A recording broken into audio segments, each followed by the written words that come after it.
ইউক্রেনে পর্যাপ্ত সংখ্যক পুরুষ কর্মী না থাকায় ট্রাকের চালক থেকে শুরু করে নির্মাণ শ্রমিকের কাজে নিয়োগ দেওয়া হচ্ছে নারীদের। তবে নিয়োগের আগে প্রশিক্ষণের মাধ্যমে তাদের দক্ষতা বৃদ্ধির চেষ্টা অব্যাহত রয়েছে। রাশিয়ার বিরুদ্ধে চলমান সংঘাতে এখন পর্যন্ত প্রায় ৭০,০০০ ইউক্রেনিয়ান সেনা প্রাণ হারানোয় সম্মুখ সারির যোদ্ধার অভাব দেখা দিয়েছে।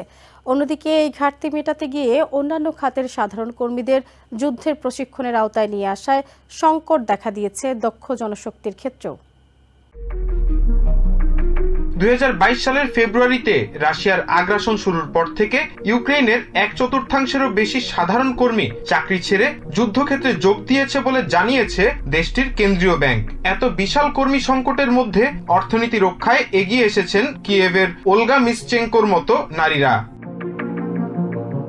২ সন্তানের জননী ওলগা মিসচেঙ্কো যুদ্ধ শুরুর আগে গৃহিণী ছিলেন, তবে এখন ট্রাক চালক হিসেবে প্রশিক্ষণ নিচ্ছেন। ১ বছর আগেও বড় ট্রাক চালানো ইউক্রেনিয়ান নারীদের জন্য স্বাভাবিক ছিল না বলে জানান এই নারী। ইউক্রেনিয়ানরা নিজেদের দেশকে বাঁচাতে সর্বোচ্চ চেষ্টা করছে, তবে সম্মুখ সারিতে সেনা সংকট পরিস্থিতিকে জটিল করে তুলেছে। প্রায় ৩ বছরের প্রাণঘাতী যুদ্ধে প্রায় ৭০,০০০ ইউক্রেনিয়ান সেনা প্রাণ হারিয়েছেন। আমেরিকার তথ্য মতে রাশিয়ারও প্রায় ১০০,০০০ যোদ্ধা এই যুদ্ধে প্রাণ হারিয়েছে। তবে রাশিয়ার জনসংখ্যা ইউক্রেনের প্রায় ৩ গুণ হওয়ায় কর্মক্ষেত্রে তেমন সমস্যায় পড়ছে না ক্রেমলিন। এছাড়া সম্প্রতি নর্থ কোরিয়ার প্রায় ১০,০০০ সেনা রাশিয়ার হয়ে যুদ্ধে যোগ দিয়েছে। তবে রাশিয়ার চেয়ে আয়তনে অনেক ছোট হলেও নিজেদের স্বাধীনতা রক্ষায় মাতৃভূমিতে বেঁচে থাকতে ইউক্রেনিয়ানরা প্রয়োজনে সবকিছু করতে প্রস্তুত বলে জানান মিসচেঙ্কো।